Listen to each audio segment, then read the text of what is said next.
नमस्कार। अमन गुप्ता टॉक्स में आप सभी का बहुत बहुत स्वागत है। आज हम बात करने वाले हैं अष्टांग हृदयम के दूसरे अध्याय यानी दिनचर्या अध्याय के बारे में। और हाँ, BMS first professional university exam के लिहाज से ये चैप्टर इतना जरूरी है ना कि इसका हर एक पॉइंट, हर एक श्लोक समझना ही होगा। तो फिर चलिए शुरू करते हैं।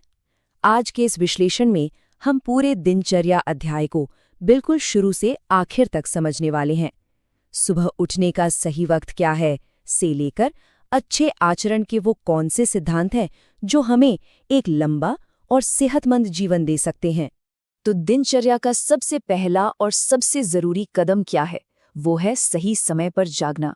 देखिए, ये सिर्फ एक आदत नहीं है, बल्कि ये हमारे पूरे दिन की सेहत की, समझिए, एक तरह से नींव है। आयुर्वेद में जागने के लिए एक बहुत ही खास समय बताया गया है, ब्रह्म मुहूर्त। ये वक्त होता है सूरज उगने से लगभग 48 मिनट पहले का।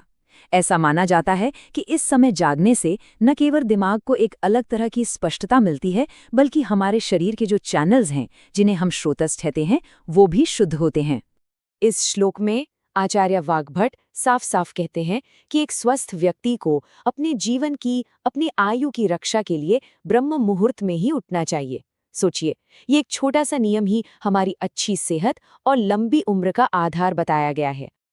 अच्छा, ब्रह्म मुहूर्त में जागने के बाद अगला कदम होता है शौच विधि, यानी शरीर की शुद्धि। लेकिन इसमें एक बहुत जरूरी बात कही गई है। शौच जाने से पहले ये महसूस करना जरूरी है कि पिछले दिन का खाया हुआ खाना ठीक से पचा है या नहीं।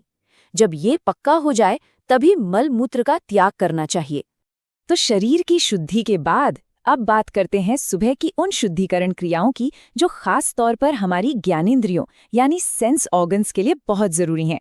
इस पूरी प्रक्रिया में आप देखेंगे कि 4 मुख्य चरण हैं: दंत धावन, अंजन, नस्य और गंडूष। चलिए अब एक एक करके इन चारों को समझते हैं कि ये क्या हैं और इनसे क्या क्या फायदे होते हैं। तो सबसे पहले आता है दंत धावन, मतलब दांतों की सफाई। इसके लिए देखिए, कुछ खास पेड़ों की टहनियों के बारे में बताया गया है, जैसे अर्क, निग्रोध या खदिर।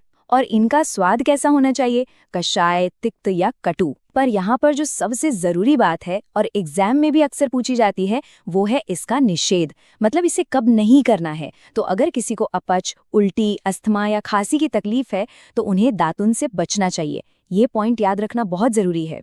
अगला है अंजन। ये है आंखों की देखभाल। अब यहाँ पर 2 तरह के अंजन बताए गए हैं। एक है सौविरांजन, जिसे रोज इस्तेमाल करना है, और दूसरा है रसांजन, जिसे हफ्ते में 1 बार लगाना है। इसके पीछे का लॉजिक भी बड़ा दिलचस्प है। हमारी आंखें तेज यानी अग्नि महाभूत प्रधान होती हैं और उन्हें कफ या श्लेष्मा से खतरा रहता है। तो ये जो रसांजन है, ये उसी बढ़े हुए कफ को आंखों से बाहर निकालता है। इसके बाद 2 और बहुत ही महत्वपूर्ण क्रियाएं हैं। एक है नस्य, जिसमें नाक में औषधीय तेल की बूंदें डाली जाती हैं। यह हमारे सिर और गर्दन के रोगों से बचाती है।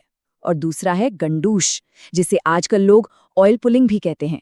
ये दांतों और मसूड़ों को तो मजबूती देता ही है, साथ ही साथ स्वाद लेने की क्षमता को भी बेहतर करता है। तो शुद्धिकरण की प्रक्रिया पूरी हो गई। अब हमारा ध्यान उन क्रियाओं पर होना चाहिए जो शरीर को मजबूत और ताकतवर बनाती हैं। और इसकी शुरुआत होती है अभ्यंग से। ये श्लोक कहता है कि अभ्यंग रोज करना चाहिए। क्यों? क्योंकि ये बुढ़ापे को, थकान को और वात से होने वाले रोगों को दूर रखता है। आयुर्वेद में इसे कोई ऑप्शनल चीज नहीं, बल्कि एक जरूरी दैनिक क्रिया माना गया है। अभ्यंग के फायदे सच कहूं तो अनगिनत हैं। ये एजिंग की प्रक्रिया को धीमा करता है, थकान मिटाता है, वात दोष को शांत करता है, अच्छी नींद लाने में मदद करता है और त्वचा को चमकदार बनाता है। यहाँ एक और खास बात पर जोर दिया गया है कि अभ्यंग करते समय 3 अंगों यानी सिर, कान और पैरों पर खास ध्यान देना चाहिए। अभ्यंग के बाद शरीर को मजबूत करने का अगला तरीका है व्यायाम। नियमित रूप से व्यायाम करने से शरीर में हल्कापन महसूस होता है, काम करने की क्षमता यानी वर्क कैपेसिटी बढ़ जाती है और हमारे जठराग्नि मतलब डाइजेस्टिव फायर वो तेज होती है, जिससे पाचन अच्छा होता है। लेकिन एक बड़ा सवाल ये है कि व्यायाम आखिर करना कितना चाहिए? तो आचार्य कहते हैं अर्ध शक्ति तक। इसका मतलब है अपनी कुल ताकत का सिर्फ आधा। इससे ज्यादा व्यायाम करना शरीर के लिए फायदेमंद नहीं, बल्कि नुकसानदायक हो सकता है। शरीर की देखभाल के इस दिनचर्या में कुछ और चीजें भी हैं, जैसे शौर्य कर्म यानी बाल, नाखून और दाढ़ी की नियमित सफाई। फिर आता है उद्वर्तन, जिसमें सूखे पाउडर से मालिश की जाती है। ये कफ को और शरीर की अतिरिक्त चर्बी को कम करता है। और फिर स्नान, जो शरीर को ताजगी, ऊर्जा और बल देता है। और हाँ, एक बहुत जरूरी चेतावनी, सिर पर कभी भी बहुत ज्यादा गर्म पानी नहीं डालना चाहिए।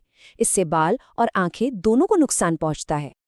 तो शारीरिक क्रियाएं तो हो गई, लेकिन दिनचर्या का अंत होता है मानसिक और नैतिक अनुशासन के साथ, जो कि उतना ही जरूरी है। इसे सद्वृत्त यानी अच्छा आचरण कहा गया है। इसके कुछ मूल सिद्धांत हैं, जैसे सभी जीव जंतुओं के प्रति दया का भाव रखना, हमेशा सच बोलना, अपनी इंद्रियों को, अपने सेंसेस को काबू में रखना और दूसरों की सफलता देखकर खुश होना। इन सभी नियमों को मानने का, इन पर चलने का जो असली मकसद है वो है जितेंद्रिय बनना, मतलब एक ऐसा इंसान बनना जिसने अपनी इंद्रियों पर विजय पा ली हो। और यही वो अवस्था है जिससे एक लंबा और स्वस्थ जीवन पाया जा सकता है।